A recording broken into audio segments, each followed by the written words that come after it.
Hello guys, আসসালামু আলাইকুম। আজকে আমি আপনাদের জন্য নিয়ে এসেছি একটি ইউনিক এবং মজাদার রেসিপি। তো আজকে আমি আপনাদেরকে বানিয়ে দেখাবো ডিম ছাড়া পুডিং। তো এই পুডিংটার নাম দিয়েছি মিল্ক পুডিং। তো এই পুডিংটা কিন্তু কোনো পানি ভাব ছাড়া বানানো হয়। তোর জন্য আমি এখানে নিয়ে নিচ্ছি চিনিটাকে আমি ক্যারামেল তৈরি করব, তাই এখানে চিনিটা আমি এভাবে গলিয়ে নিচ্ছি। এখন এর মধ্যে দিয়ে দিব দুধটা আগে থেকে চাল করা ছিল। আর দুধটা দেওয়ার পর যদি এরকম জমাট বেঁধে যায় চিনি, তাহলে কোনো ভয়ের কিছু কারণ নেই কোনো, এটা পরে গলে যাবে।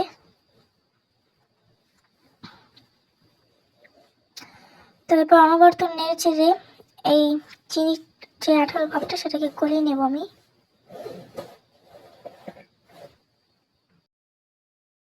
এই চিনিটা প্রায় গলে এসেছে, এখন এর মধ্যে দিয়ে দিব গুঁড়া দুধ।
এখন আমি অন্য একটি পাত্রে ঠান্ডা দুধ নিয়ে নিয়েছি। এখন এর মধ্যে দিয়ে দিচ্ছি আগার আগার পাউডার, আপনার জেলাটিন পাউডার নিতে পারেন।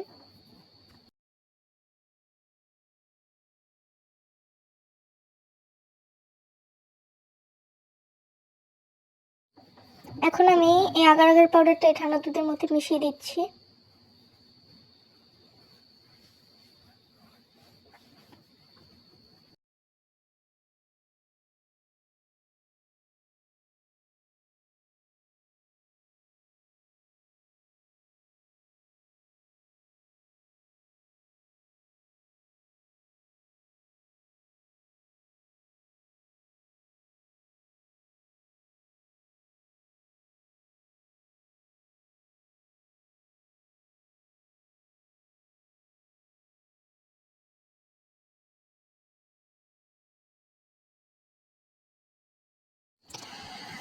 তো এবার এই মিশ্রণটাকে আমি সে আগের দুধের মধ্যে দিয়ে দিচ্ছি।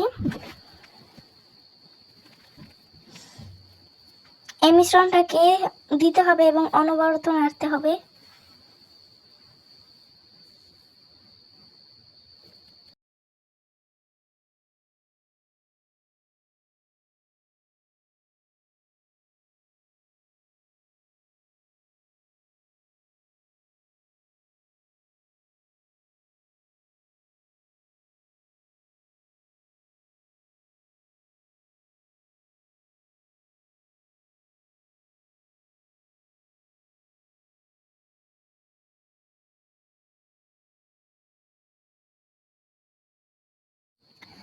ভালো করে নাড়া হয়ে গেলে দেখবেন কিছুটা ঘন হয়ে এসেছে, সে পর্যায়ে নামিয়ে নিতে হবে।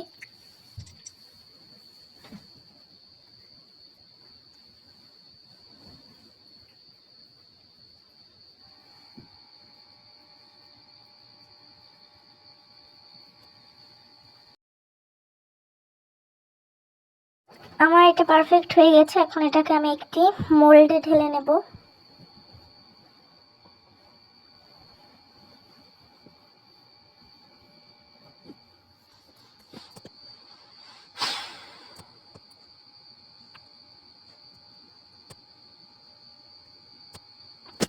এটাকে এখন ফ্যানের তলে দিয়ে ঠান্ডা করতে হবে।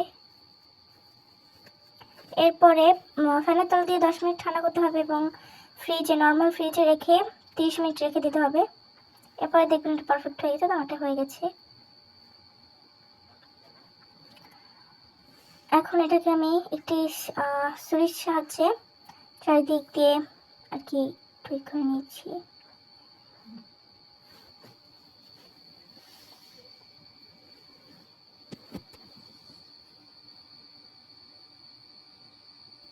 তো দেখেন কত সুন্দর হয়েছে।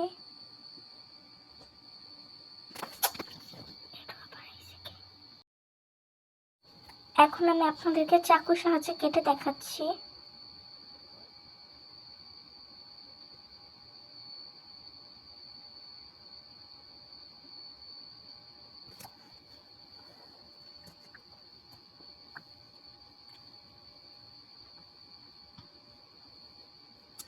এটা দেখতে যতটা সুন্দর, খেতে তার থেকে বেশি মজা হয়েছিল।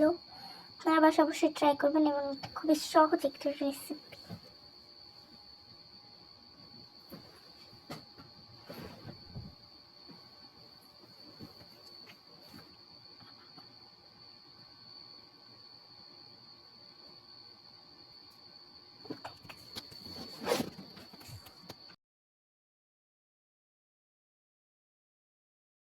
তো আজকের ভিডিও এ পর্যন্তই।